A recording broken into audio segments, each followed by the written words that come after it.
이 시각 주요 뉴스입니다. 윤석열 대통령의 비속어 발언 파문에 대해 대통령실은 미 의회가 아니라 우리 야당을 겨냥한 발언이었다고 해명했습니다. 이에 대해 민주당은 외교 참사와 거짓말로 국민을 기만하고 있다고 비판했고, 국민의힘은 한미 관계를 이간질하지 말라며 맞대응했습니다. 미국 연준의 기준금리 인상 쇼크가 이틀째 이어졌습니다. 코스피는 2개월여 만에 2,300선 아래로 내려가면서 연중 최저치를 기록했고, 환율은 보합세를 보였습니다. 다음 주 월요일부터는 스포츠 경기장이나 야외 공연장에서 마스크를 쓰지 않고 경기나 공연을 관람할 수 있게 됩니다. 하지만 실내에선 계속 써야 합니다. 유엔이 우크라이나에 파견한 조사팀이 무단 처형과 고문, 성범죄 등에 이르는 전쟁 범죄 증거를 확보했다고 AP통신이 보도했습니다. 시청자 여러분 안녕하십니까? 토요일 굿모닝 YTN 시작합니다. 윤석열 대통령의 비속어 섞인 발언이 미국과는 관계없다는 대통령실의 해명 이후 정치권에서는 논란이 더 확산하고 있습니다. 민주당은 거짓 해명이라고 반발하며 총공세를 이어갔는데, 입장 표명을 자제하던 국민의힘은 한미 관계를 이간질하지 말라며 적극 옹호에 나섰습니다. 김경수 기자의 보도입니다. 더불어민주당은 윤석열 대통령의 비속어 발언 논란 뒤 15시간 만에 대통령실이 거짓 해명을 내놨다며 외교 참사라고 강조했습니다. 후폭풍을 모면하기 위해 화살을 야당에게 돌렸다면서 같은 표현을 사용해 윤 대통령에게 되묻기도 했습니다. 민주당 169명의 국회의원이 정령입니까? 윤석열 대통령은 이번 외교 참사와 거짓말로 국민을 기만하고 국제적 망신을 자초한 데 대해 국민께 직접 사과해야 합니다. 그동안 민생을 강조하며 여권을 향한 직접적인 비판을 자제하던 이재명 대표도 가세했습니다. 국민들은 망신살이고 아마 엄청난 굴욕감 그리고 자존감의 훼손을 느꼈을 겁니다. 거짓이 거짓을 낳고 또 실수가 또 실수를 낳는 일이 반복된다. 그 말씀드립니다. 야당의 파상 공세가 이어지는 가운데 그동안 언급을 자제하던 국민의힘은 총력 방어로 태세를 바꿨습니다. 문제 발언에서 미국 이야기가 나올 이유가 없다는 대통령실 해명에 힘을 실은 겁니다. 저희로서는 대통령실의 해명을 믿을 수밖에 없지 않겠습니까? 우리 국회에서 1억 달러를 승인해 줘야 되는데 과연 이게 어떻게 될까라는 그런 우려, 이런 것을 그냥 지나가면서 사적인 혼잣말로 한 것입니다. 또 잇따라 공식 논평을 내고 민주당이 대통령의 혼잣말을 침소봉대해 한미동맹을 이간질한다고 맞받았습니다. 다만 주호영 원내대표는 윤 대통령 발언이 우리 국회 야당을 향한 것이라도 유감스럽다면서 몸을 낮췄습니다. 정확한 사실관계를 파악하지 못한 상태에서 제가 언급하는 것이 바람직하지 않습니다만은, 만약에 그 용어가 우리 국회를, 우리 야당을 의미하는 것이라 했다고 하더라도 많이 유감스러운 일이죠. 대통령실 해명을 두고 정반대 평가가 나오면서 윤 대통령 비속어 논란은 좀처럼 잦아들 기미를 보이지 않고 있습니다. YTN 김경수입니다. 더불어민주당이 대통령실 영빈관 신축 예산과 윤석열 대통령 비속어 발언 논란의 진상을 밝혀야 한다며 국회 운영위원회와 외교통일위원회 긴급 소집을 요청했습니다. 민주당 이수진 원내대변인은 어제 국회 브리핑에서 이번 외교 참사와 영빈관 신축 추진 과정에 대해 정부가 국회 소상히 보고해야 한다며 이같이 밝혔습니다. 이어 국민의힘도 집권 여당이 갖는 책임을 해괴한 말로 회피해선 안 되고, 민주당은 국민이 부여한 권한으로 윤석열 정부의 실정과 무능을 바로잡겠다고 강조했습니다. 더불어민주당이 김건희 여사의 논문 표절과 허위 경력 의혹을 검증하겠다며 국정감사 증인을 단독으로 채택했습니다. 국민의힘은 거대 야당의 날치기라고 강력히 반발했는데, 상임위마다 비슷한 충돌이 이어지면서 신경전이 고조되고 있습니다. 정현우 기자의 보도입니다. 유기용 국회 교육위원장이 국정감사 증인 채택안을 상정하자 민주당 의원 7명과 무소속 민영배 의원이 일제히 기립해 안건을 통과시킵니다. 이 안건 자체를 이렇게 처리하시면 안 됩니다. 논문 표절과 허위 경력 의혹 등 김건희 여사 관련 증인 11명이 민주당 주도하에 국감 증인으로 출석 요구를 받게 된 겁니다.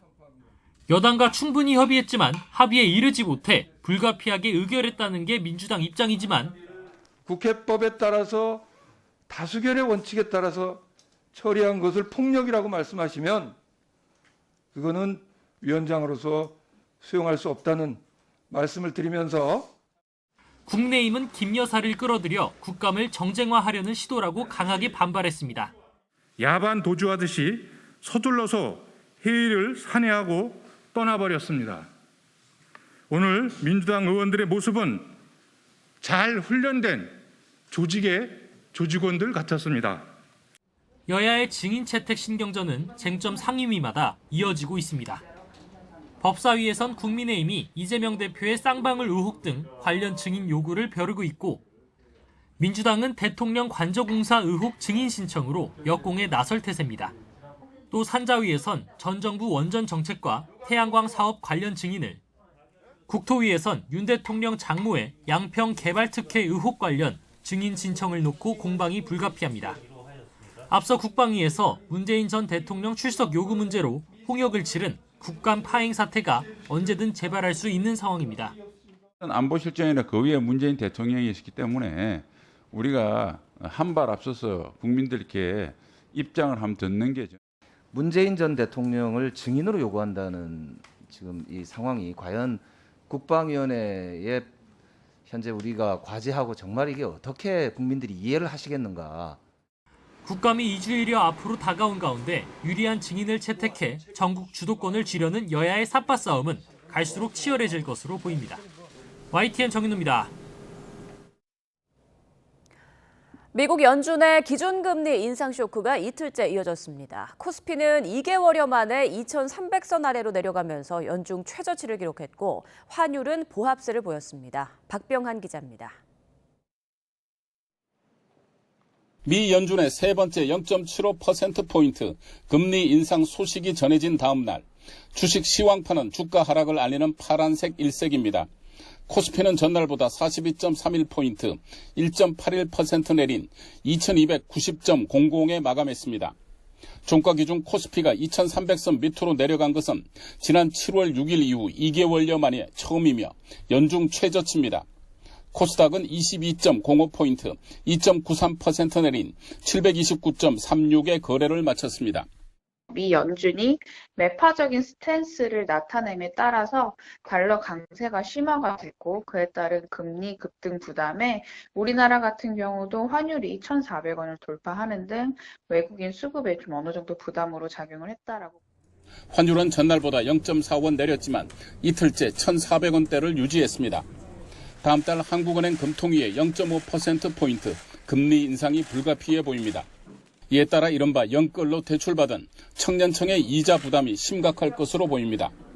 물가 상승과 자본 유출을 막기 위해 큰 걸음으로 앞서가는 미 연준의 금리를 뒤따라가야만 하는 한은 하지만 경기 침체와 취약계층의 이자 부담 증가로 금리 인상 폭과 시기를 어떻게 정해야 할지 고심하고 있습니다. YTN 박병헌입니다. 추가 금리 인상 예고와 집값 하락세로 이번 주 서울 아파트 매매 수급 지수가 80 이하로 떨어졌습니다. 최악의 주택거래 절벽 현상이 지속하는 가운데 집 살 사람은 자취를 감추고 팔 사람만 많은 상황이 더욱 심화한 것입니다. 한국부동산원 자료를 보면 이번 주 서울 아파트 매매 수급 지수는 지난주 80.2보다 낮은 79.5를 기록하며 지수 80선이 무너졌습니다. 매매 수급 지수가 기준선인 100보다 낮을수록 시장에 집을 팔려는 사람이 사려는 사람보다 많다는 것을 의미합니다.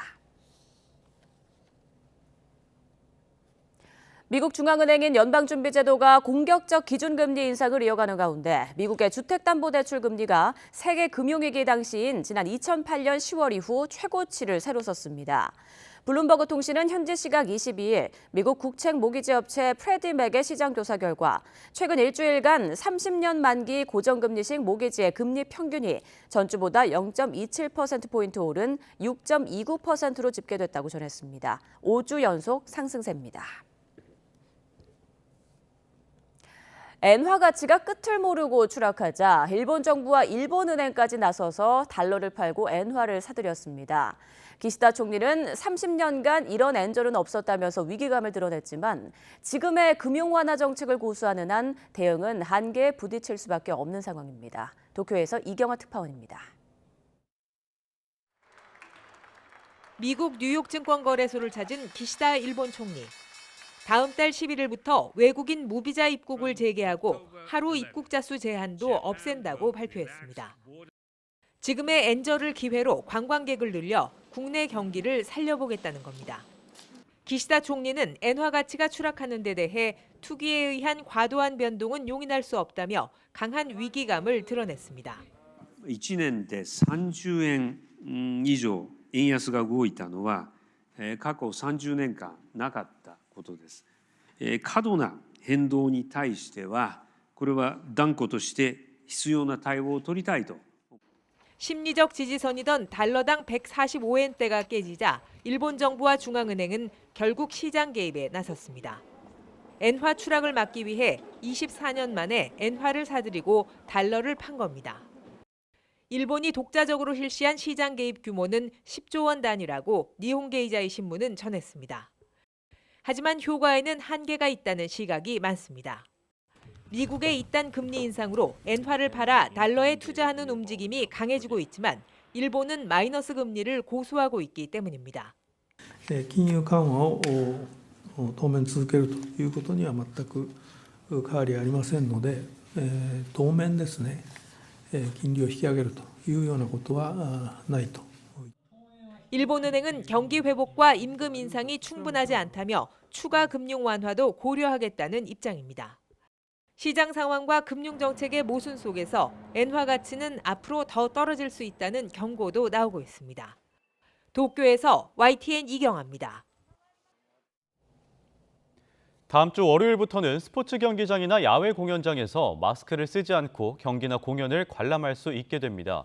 현재 50명 이상 모이는 집회나 행사의 경우엔 실외에서의 마스크 착용 의무가 남아있는데요. 정부가 이를 모두 해제하기로 한 겁니다.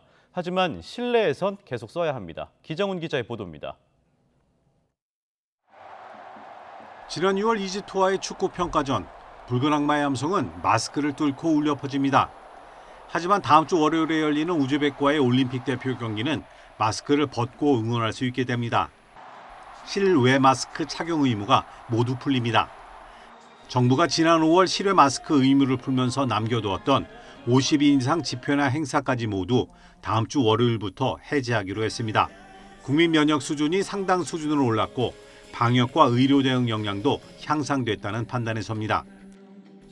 야외 공연장이나 경기장의 특성상 고위험군인 60세 이상 연령층이 적다는 점도 고려됐습니다. 마스크 착용 의무화는 지난 2020년 10월 다중이용시설과 감염 취약시설 중심으로 처음 시행됐고 이듬해 4월 실내 전체와 2m 이상 거리 유지가 어려운 실외까지 전면 확대됐습니다.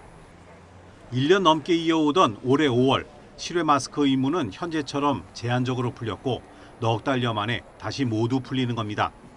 하지만 정부는 이번 조치가 과태료를 안 물린다는 것이지 실외 마스크 착용이 불필요해졌다는 것은 아니라고 강조했습니다. 개인의 자율적인 실천은 여전히 상황에 맞추어 필요한 상황입니다. 코로나19 의심 증상이 있거나 고령층을 포함한 고위험군 또는 고위험군과 밀접 접촉하는 경우 마스크 착용이 필요합니다. 실내 마스크 의무도 계속 유지합니다. 실내까지 풀기엔 아직 여건이 안 됐다는 판단입니다. 감염병 자문의 등 전문가들도 풀자라는 방향에는 동의하면서도 시기와 대상 등을 두고 의견이 엇갈리고 있습니다. 특히 올겨울 코로나와 계절 독감의 동시유행 가능성이 높은 점 등을 고려해 추가 논의를 이어가기로 했습니다. 방역당국은 실외 마스크 의무가 해제되더라도 기침이나 재채기를 할 때 옷소매로 입과 코를 가리는 등 기침 예절과 손위생 관리를 더욱 철저히 해달라고 당부했습니다. YTN 기정훈입니다. 우리 국민의 97%는 코로나19 항체를 갖고 있고 5명 중 1명은 코로나19에 걸리고도 확진자 통계에 잡히지 않은 이른바 숨은 감염자였던 걸로 나타났습니다. 질병관리청과 국립보건연구원이 지난달 전국 5살 이상 9,900여 명을 대상으로 체혈과 설문조사를 한 결과 항체 양성률은 97.38%로 국민 대부분이 감염이나 백신 접종을 통해 코로나19 항체를 보유하고 있는 걸로 확인됐습니다. 자연 감염에 의한 항체 양성률은 57.65%로 같은 기간 코로나19 누적 발생률 38.15%와 비교한 차이인 19.5%포인트가 지역사회 미확진 감염자인 걸로 추산됐습니다. 이는 발견된 확진자의 절반 정도의 숨은 감염자가 있다는 뜻이라고 방역당국은 설명했습니다. 테워드로스 아드하놈 거브레예수스 세계보건기구 WHO 사무총장이 코로나19 대유행이 아직 끝나지 않았다고 밝혔습니다. 거브레예수스 총장은 현지 시각 22일 온라인 브리핑에서 코로나19와 관련해 끝이 보인다고 해서 끝난 것은 아니라고 말했다고 블룸버그 통신이 보도했습니다. 그는 특히 백신 접종률이 낮고 코로나19 약물에 접근하기도 어려운 가난한 국가에서 팬데믹 종식은 아직 먼 이야기라고 지적했습니다. 아시아 국가들이 지난 2년 반 동안 국경 간 여행을 제한했던 엄격한 코로나19 방역 빗장을 잇따라 풀면서 코로나 이전으로의 복귀에 속도가 붙고 있습니다. 하지만 중국은 여전히 초강력 코로나 봉쇄 정책을 나홀로 고수하고 있습니다. 김상우 기자입니다.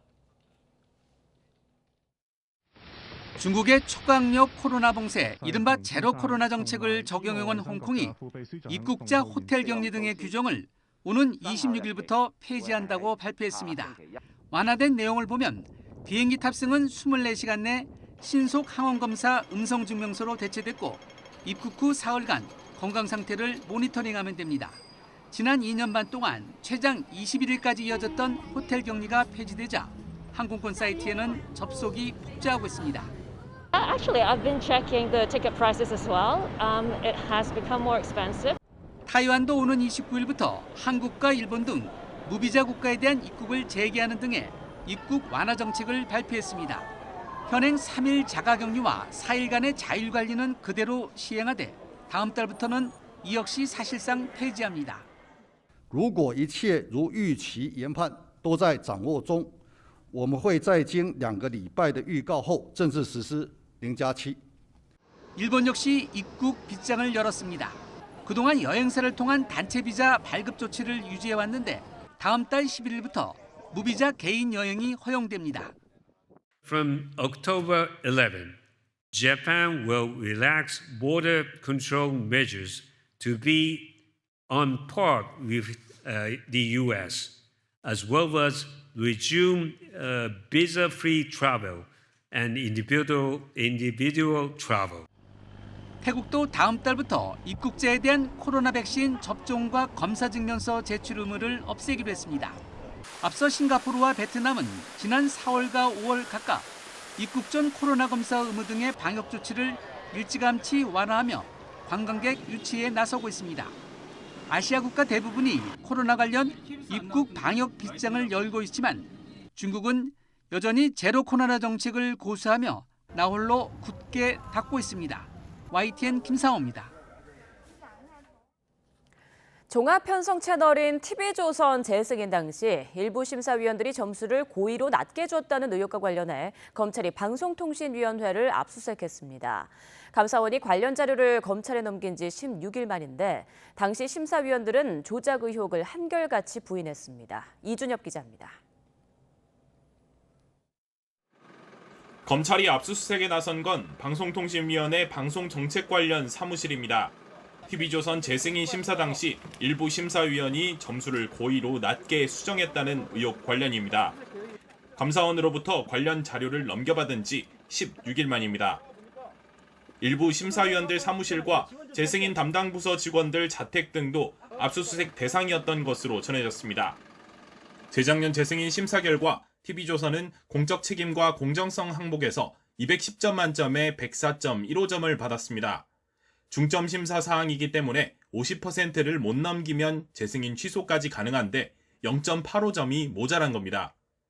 종합편성 방송 채널 사용 사업자 주식회사 조선방송에 대해서 공적 책임 이행 등 조건부 재승인을 의결하고 감사원은 방통위 정기감사에서 일부 심사위원끼리 평가 점수를 공유하고 고의로 점수를 낮게 수정했다는 정황과 진술을 확보한 것으로 전해졌습니다. 지난 7일에는 대검찰청에 수사 참고 자료를 넘겼고 대검은 이 사건을 서울 북부지방검찰청으로 내려보냈습니다. 방통위는 바로 해명을 내놨습니다. 엄격하고 공정한 심사를 위해 외부 전문가로 심사위원회를 구성, 운영했고 심사위원들은 외부 간섭 없이 평가했다는 겁니다. YTN 취재진이 접촉한 당시 심사위원들도 한결같이 의혹을 부인했습니다. 한 심사위원은 YTN 취재진과의 통화에서 합숙하며 심사가 이뤄졌고 보안 요원들도 따라다녀 점수 조작은 어려운 환경이었다고 설명했습니다. 압수수색을 당한 다른 심사위원도 심사위원 사이 사적인 소통은 불가능했다며 이번이 하명 수사나 다름없다고 강하게 반발했습니다. 관련 의혹이 감사원 감사에서 검찰 강제 수사로까지 확대되면서 한상혁 위원장에 대한 사퇴 압박도 더 거세질 것으로 보입니다. 한상혁 위원장 임기는 내년 9월까지입니다. YTN 이준엽입니다. 억대 금품 수수 혐의를 받는 이정근 전 민주당 사무부총장이 검찰에 출석했습니다. 이 씨는 한쪽의 일방적 주장이라며 혐의를 전면 부인했습니다. 나혜인 기자입니다. 이정근 전 민주당 사무부총장이 취재진 앞에서 마스크를 벗습니다. 각종 청탁을 들어주겠다며 억대 뒷돈을 챙긴 혐의로 피의자 조사를 받고자 검찰에 공개 출석한 겁니다. 이 씨는 혐의를 전면 부인했습니다. 여러분들이 알고 있는 그 분쟁, 그 상대방과 민형사 소송을 지금 수개월째 진행하고 있습니다. 한쪽 일방적인 주장만 보도들을 해주셔서요. 그게 저한테는 굉장히 답답했습니다. 이 씨는 지난 2019년부터 3년 동안 사업가 박모 씨에게서 수억 원대 대가성 금품을 받은 혐의를 받습니다. 구체적으로는 마스크 생산업체의 인허가나 공기업 인사청탁을 받고 그 대가로 돈을 챙겼다는 의혹이 거론되고 있습니다. 하지만 이 씨는 박 씨와 불법 자금을 주고받은 적 없다는 입장입니다. 급하게 돈이 필요할 때 모두 합쳐 7억 원을 빌렸고 아직 다 못 갚았는데 박 씨가 허위 주장을 퍼뜨리며 법적 분쟁을 일으켰다는 겁니다. 앞서 이 씨 집과 사무실을 압수수색한 검찰은 이들의 돈 거래 배경에 불법 청탁이 있었다고 의심하고 있습니다. 박 씨 수행 기사나 가족 등 차명 계좌로 돈이 오간 정황도 확인했습니다. 특히 검찰은 다른 유력 정치인들이 지난 20대 총선부터 잇따라 서울 서초갑 지역구에서 낙선했던 이 씨의 뒤를 봐줬을 가능성도 주목하고 있습니다. 사업가 박 씨는 여러 차례 검찰 조사에서 이 씨가 지난 정부 청와대나 민주당 핵심 인사들과의 친분을 앞세워 돈을 빌려갔다고 주장했습니다. 검찰은 사실관계를 확인하고자 이 씨 휴대전화에서 민주당 핵심 인사들과의 통화 기록 등을 확보한 것으로 전해졌습니다. 이 씨는 이번 사건과 별개로 지난 3월 재보궐선거 때 선거운동원에게 기준치를 넘는 돈을 지급한 혐의로 기소돼 1심 재판을 앞두고 있습니다. YTN 나혜인입니다. 경찰의 신변 보호를 받던 여성을 스토킹 끝에 살해한 김병찬이 항소심에서 1심보다 형량이 늘어난 징역 40년을 선고받았습니다. 피해자 유족들은 최근 신당역 사건 등을 언급하면서 이딴 스토킹 범죄를 엄벌해야 한다고 호소했습니다. 홍민기 기자입니다. 지난해 11월 이별을 통보했다는 이유만으로 경찰 신변 보호를 받던 30대 여성을 무참히 살해한 김병찬. 접근 금지 명령에도 아랑곳하지 않고 끈질기게 협박과 감금, 스토킹을 이어간 것으로 드러났습니다. 혹시 피해자나 유족분께 하실 말씀 없으세요? 정말 죄송합니다. 장기간 피해자 스토킹한 이유가 뭔가요? 죄송합니다. 지난 6월 1심 법원은 범행을 치밀하게 계획했고 피해자가 경찰에 신고했다는 이유만으로 잔혹하게 살해하는 등 죄질이 매우 나쁘다며 징역 35년을 선고하고 전자발찌 15년 부착도 명령했습니다. 김병찬은 형이 너무 무겁고 전자발찌 착용도 부당하다며 항소했습니다. 그러나 석 달 뒤 열린 항소심 선고 공판에서 재판부는 1심보다 형량이 늘어난 징역 40년을 선고했습니다. 재판부는 김병찬이 1심 선고 직전 제출한 반성문과 보복하기 위해 살해한 게 아니라는 주장을 반복하는 점을 보면 진심으로 뉘우치고 있는지 의심이 든다고 질타했습니다. 피해자 유족과 지인들이 말할 수 없는 고통을 호소하고 엄벌을 탄원하고 있다는 점도 고려했다며 전자발찌 부착 명령도 유지했습니다. 선고 직후 피해자 유족들은 가해자의 완전한 사회 격리를 호소했습니다. 이미 검색을 했다는 것도 법정에서 다 알고 있는데도 무기징역이 아니라 이제 사회에 나오게 된다면 저희는 정말 불안할 수밖에 없어요. 또 최근 신당역 영무원 살인 사건을 보면서 또다시 큰 아픔을 느꼈다며 스토킹 가해자를 더욱 엄한 벌에 처해야 한다고 강조했습니다. 지금은 유가족 부모도 너무 내가 너무 걱정이 돼. 이 생각을 어떻게 보낼까? 내 딸을 주인사도 사형을 쳐야 되지만 나는 스토킹 범죄를 한 사람들은 사형을 쳐야 된다 봅니다. 무기징역을 구형했던 검찰과 김병찬 측 어느 한쪽이라도 상고할 경우 김병찬은 대법원의 판단을 다시 받게 됩니다. YTN 홍민기입니다. 전국 초중고등학교 2곳 가운데 한 곳은 반경 1km 안에 성범죄자가 거주하고 있었습니다. 국회 교육위원회 소속 더불어민주당 김영호 의원이 여성가족부에서 받은 자료를 보면 전국 초중고 12,000여 곳 가운데 5,900여 곳, 49%는 학교 반경 1km 안에 신상이 공개된 성범죄자가 거주했습니다. 또 학교 반경 1km 이내에 성범죄자가 있는 학교 5,900여 곳 가운데 66%는 아동 청소년 대상 성범죄자가 살고 있었습니다. 지난해 위안부 피해자들이 낸 손해배상 소송에서 패소한 일본 정부가 배상금을 강제 집행하고자 재산 목록을 확인하겠다는 우리 사법 절차를 끝내 거부했습니다. 서울중앙지방법원은 최근 고 배춘희 할머니 등 위안부 피해자 12명이 일본 정부를 상대로 신청한 재산 명시 사건을 각하 결정했습니다. 재판부는 일본 법무성이 재산 목록을 내라는 우리 법원의 결정문 송달을 계속 거부해 방법이 없다며 피해자 측엔 민사집행법에 따라 우리 금융기관 등이 직접 나서 일본 정부 재산을 찾는 재산조회 제도를 신청할 수 있다고 알렸습니다. 재활용 촉진을 위해서 도입된 일회용컵 보증금제가 12월 2일부터 제주와 세종에서 우선 시행됩니다. 환경부는 일회용컵 보증금제 시행 시기는 예정대로 올해 12월 2일로 하되 제주와 세종에서 두 곳에서 선도적으로 시행하기로 했다고 밝혔습니다. 환경부는 일회용컵 보증금제 시행 시기는 예정대로 올해 12월 12일로 하되 일회용컵 보증금제 시행의 구체적인 내용도 제주화된다고 밝혔습니다. 환경부는 그동안 이해관계자 의견 수렴 결과를 반영해 자원의 절약과 재활용 촉진에 관한 법률 시행규칙 개정안을 오는 26일부터 40일간 입법 예고합니다. 유엔 총회가 열리고 있는 뉴욕에서 한미일 외교장관이 만나 대북 문제와 3국 공조 방안을 논의했습니다. 세 나라는 북한의 핵무력 법제화의 우려를 표시하고 7차 핵실험을 강행할 경우 단호하게 대응하기로 뜻을 모았습니다. 워싱턴 권준기 특파원입니다. 한미일 외교수장이 인도네시아 G20 회의 이후 2달여 만에 다시 한자리에 모였습니다. 회의에 앞서 블링컨 미 국무장관은 한미일 세 나라 협력을 강조했습니다. 각각 양자 형식으로 협력할 때보다 3국이 공조하면 더 효과적이라는 겁니다. For the United States, this trilateral partnership matters. It makes a difference, and I think we can see that in the work that we're doing together. 1시간가량 이어진 한미일 외교장관 회담에서 핵심 이슈는 역시 북한이었습니다. 3국 외교장관은 공동 성명을 통해 무엇보다 북한이 7차 핵실험에 나설 경우 강력하고 단호하게 대응하겠다고 밝혔습니다. 이어 북한이 핵무력 법제화에 나서며 긴장을 고조시키는 것에도 심각한 우려를 표명했습니다. 한반도 비핵화라는 목표 달성을 위해 함께 노력하는 것이 중요하다며 북한이 수차례 탄도미사일을 발사한 것을 규탄한다는 입장도 재확인했습니다. 박 장관은 회담이 끝난 뒤 전날 한일 정상의 회동에 대한 질문에 여러 가지로 의미가 있었고 한일 관계 개선을 위해 좋은 계기가 됐다는 평가가 있다고 답했습니다.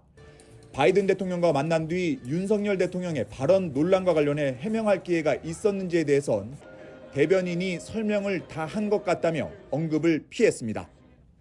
최근 미국은 한미일 삼각공조를 어느 때보다 강조하고 있습니다. 대북 이슈를 비롯한 안보 문제뿐 아니라 경제, 환경, 인권 문제 등에서도 3국 협력을 내세우면서 앞으로 한미일 세 나라가 한 테이블에 마주 앉는 일은 더 잦아질 것으로 전망됩니다. 워싱턴에서 YTN 권윤기입니다. 미국의 핵 추진 항공모함인 로널드 레이건 함이 부산항에 입항했습니다. 이번 달 말부터는 우리 해군과 함께 동해에서 훈련도 진행할 예정인데 핵 개발 수위를 높이고 있는 북한을 향한 경고의 메시지가 될 걸로 보입니다. 한현희 기자의 보도입니다. 미국의 핵추진 항공모함 로널드 레이건함이 부산항에 입항했습니다. 순양함 챈슬러스빌, 이지스 구축함 베리와 항모전단을 구성했습니다. 레이건함은 FA-18 슈퍼호넷 전투기와 E-2D 호크아이 공중 조기 경보기를 비롯한 각종 항공기 80여 대를 탑재하고 다녀 떠다니는 군사기지로도 불립니다. 승조원만 5천 명에 육박합니다. 이 레이건함이 우리나라를 찾은 건 5년 만인데 정박 기간 한미 해군은 상호 함정 방문과 친선 체육 활동 등을 하며 우호 협력을 다질 예정입니다. 특히 이번 달 말부터는 우리 해군과 동해에서 해상 연합 훈련을 진행합니다.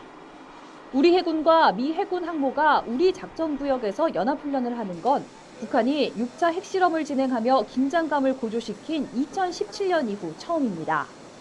최근 핵무력 정책법을 채택하는 등 핵 도발 위협 수위를 높이고 있는 북한을 향한 강력한 경고의 메시지가 될 것으로 보입니다. Operating together, we share common security interests, and we look to stand by each other wherever and whenever required when those security interests are challenged. 대한민국 해군과 미 해군은 우호를 더욱더 증진하고 그리고 연합 방위 태세를 더 한층 높이는 데 최선을 다할 예정입니다. 우리 해군은 이번 항모 방문과 훈련은 군사 대비 태세 강화는 물론 한반도 평화와 안정을 위한 한미동맹의 굳건한 의지를 보여주는 것이라고 의미를 부여했습니다. YTN 한현입니다. 카멀라 해리스 미국 부통령이 다음 주 한국 방문 기간 윤석열 대통령을 예방하고 한미동맹과 북한의 핵미사일 위협 등 안보 현안을 논의할 예정입니다. 바이든 행정부는 현지 시각 23일 전화브리핑에서 해리스 부통령이 29일 서울에서 윤 대통령과 만날 예정이라고 밝혔습니다. 고위 당국자는 해리스 부통령은 윤 대통령을 만나 한미동맹의 중요성을 강조하고 북한이 제기하는 위협과 타이완 해협 안정의 중요성에 대해 논의할 예정이라고 밝혔습니다. 러시아의 우크라이나 침공 이후 북한은 러시아의 침공 논리를 두둔해주고 러시아는 유엔의 추가 대북 제재를 무산시키는 등 북러 관계가 더 끈끈해지는 모습입니다. 북한은 그러나 자칫 전쟁 참여를 일으킬 수 있는 무기 거래는 한 적도 없고 할 계획도 없다고 선을 그었습니다. 홍주혜 기자입니다.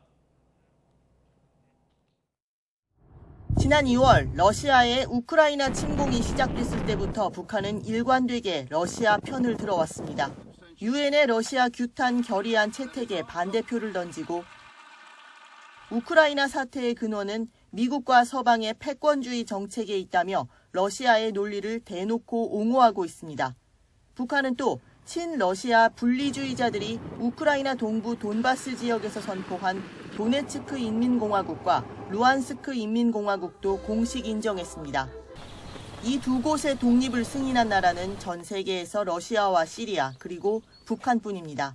한 발 더 나가 돈바스 재건 사업에 노동자를 파견하는 방안도 추진하는 것으로 알려졌습니다.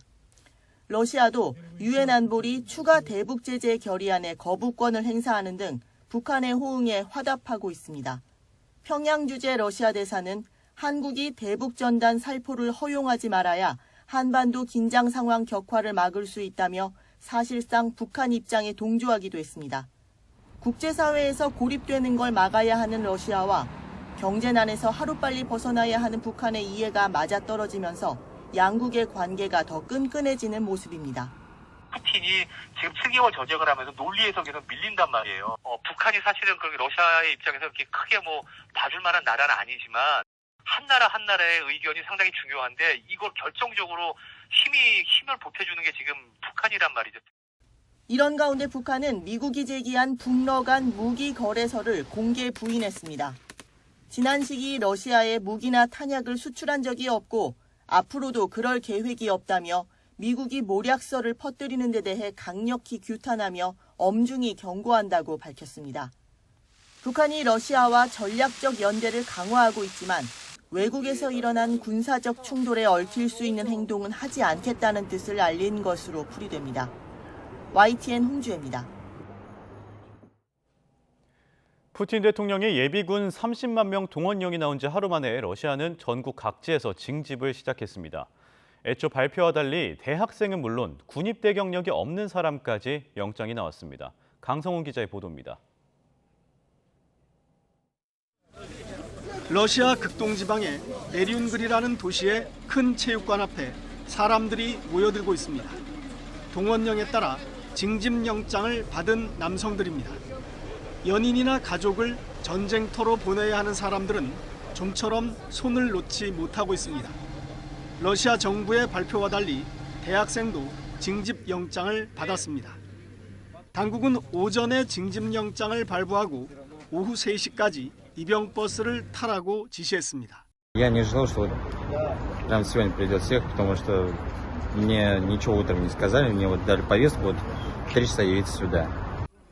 애써 여유를 보이는 사람도 있지만 곳곳이 눈물바다입니다. 제대로 설명도 못 듣고 단 몇 시간 만에 아들을 보내야 하는 부모들은 당국을 원망했습니다. Потому что по приказу президента студентов был указ не брать, а такое, что случилось, не объяснили людям и забрали даже без объяснений. Это неправильно. 영장을 받은 남성 가운데는 예비군이 아니라 군 경력이 전혀 없는 사람도 포함됐습니다. IT나 의료 등 특정 분야에 전문성이 있는 젊은이들이 우선 징집 대상이 된 것으로 보입니다. Я никогда не служил воинских, не проходил срочную службу, не имею военных специальностей, не имею военной кафедры. Показания здоровья с момента получения воинской. 러시아 당국은 하루 사이에 10,000명이 입대를 자원했다고 밝혔습니다. 하지만 평화로웠던 고향을 떠나 전선으로 출발하는 사람들의 얼굴엔 착잡함과 불안감이 묻어 있습니다. YTN 강성웅입니다. 러시아에서 예비역을 대상으로 한 부분 군사 동원령이 선포된 뒤 카자흐스탄으로 탈출하려는 러시아인들이 몰리면서 국경 검문소로 향하는 도로에 극심한 교통정체가 빚어지고 있는 영상이 공개됐습니다. AP통신의 영상 자회사인 APTN이 입수해 공개한 영상을 보면 현지 시각 23일 카자흐스탄과 국경을 접하는 러시아 첼라빈스크 지역 부그리스토예에서 국경 검문소로 향하는 도로에 차들이 긴 줄을 이루고 있습니다. 러시아가 우크라이나에서 점령한 4개 지역에서 러시아로의 영토 편입을 위한 닷새 간의 주민 투표가 일제히 시작됐습니다.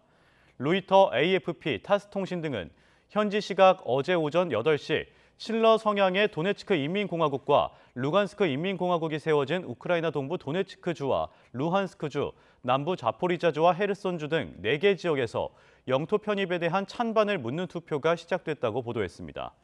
러시아는 루한스크주와 헤르손주 대부분 지역, 자포리자주의 80%, 도네츠크주의 60%가량을 점령 중으로 이들 점령지는 우크라이나 전체 면적의 약 15%에 달합니다. 국제사회는 러시아의 군 동원령과 전쟁 범죄 의혹을 규탄하며 침공 중단을 촉구했습니다. 하지만 러시아는 전쟁 범죄를 저지른 쪽은 우크라이나라면서 적반하장식 태도를 보였습니다. 김선희 기자입니다.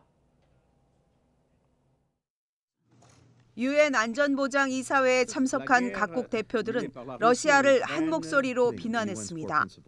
토니 블링컨 미 국무장관은 우크라이나에서 전쟁 범죄를 목격했다며 러시아에 책임을 물어야 한다고 강조했습니다. 최근 푸틴 대통령이 예비군 동원령과 함께 핵무기 사용 가능성까지 언급한 것도 즉각 중단해야 한다고 압박했습니다. Every council member should send a clear message that these reckless nuclear threats must stop immediately. 안보리 순회 의장국인 프랑스의 카트린 콜로나 외교장관도 정의 없이는 평화도 없다며 이번 전쟁의 책임 규명을 촉구했습니다. 안토니우 구테우스 유엔 사무총장 역시 즉결 처형, 성폭력, 고문 등 잔혹한 전쟁 범죄를 열거하며 철저히 조사해야 한다고 강조했습니다. All these allegations must be thoroughly investigated to ensure accountability. Perpetrators must be held to account in fair and independent judicial proceedings, and victims and their families have a right to justice, remedy, and reparation. 반면 러시아는 전쟁 범죄를 저지른 쪽은 우크라이나라며 적반하장식 태도를 보였습니다. 오히려 미국과 동맹국들이 키이우 정권의 범죄를 덮고 있다고 주장했습니다. У нас нет сомнений, что Украина окончательно превратилась в тоталитарное государство нацистского толка, где безнаказанно попираются нормы международного гуманитарного права.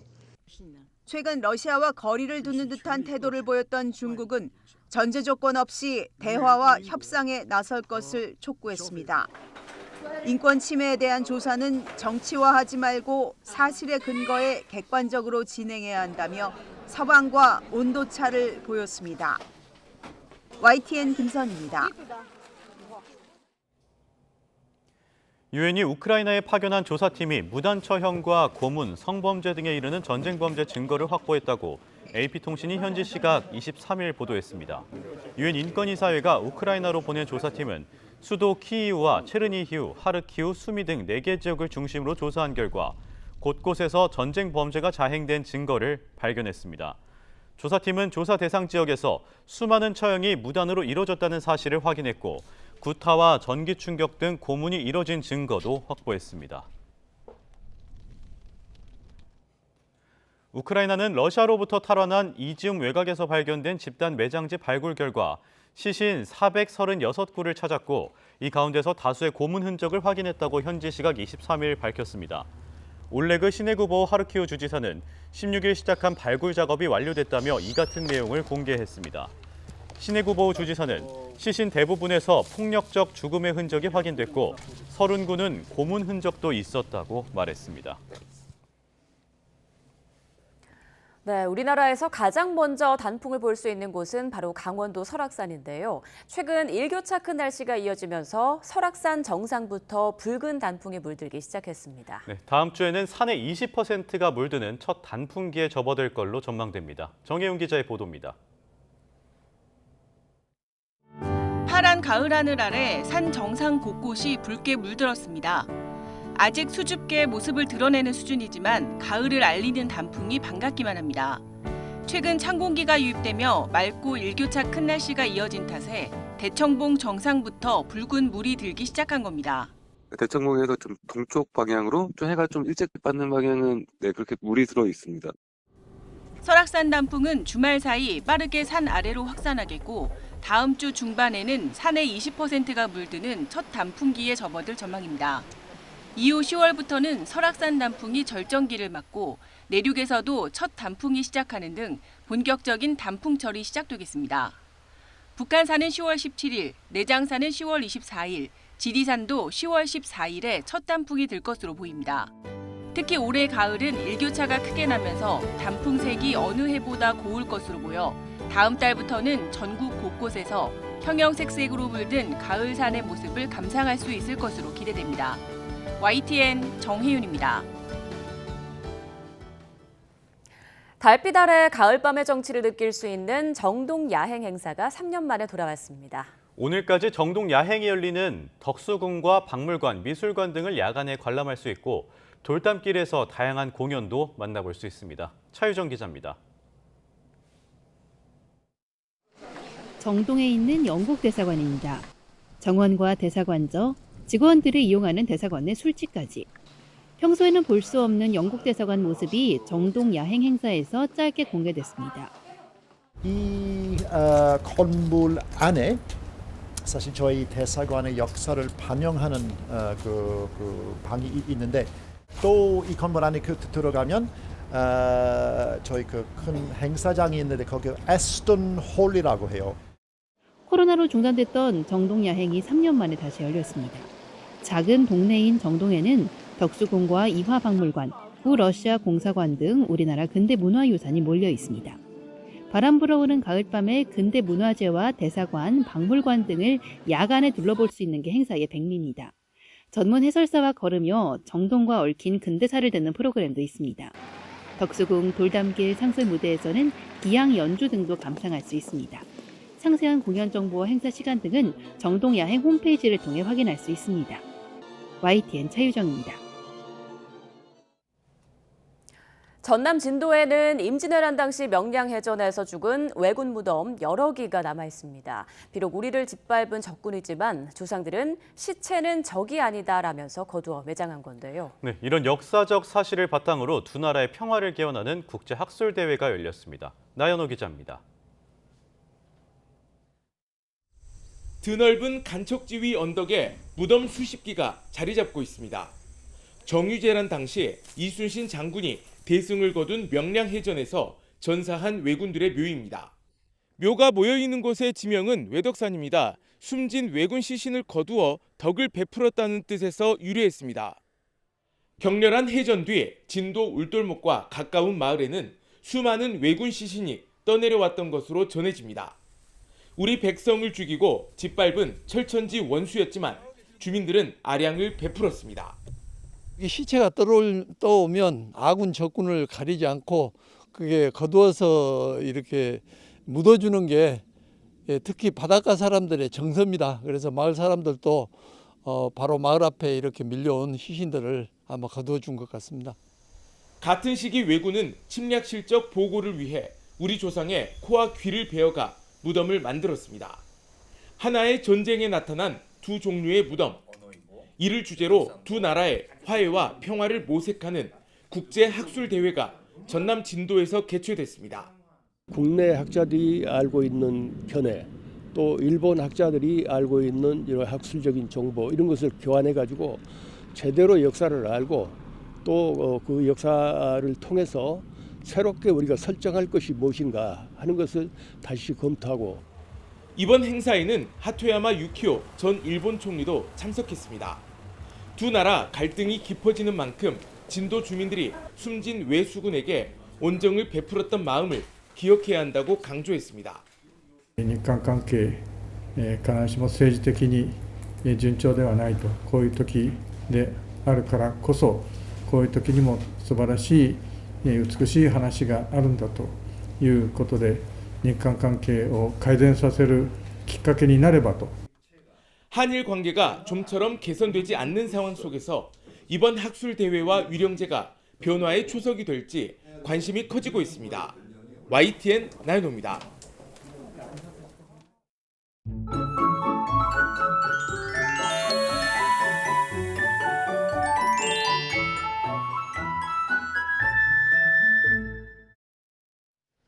네.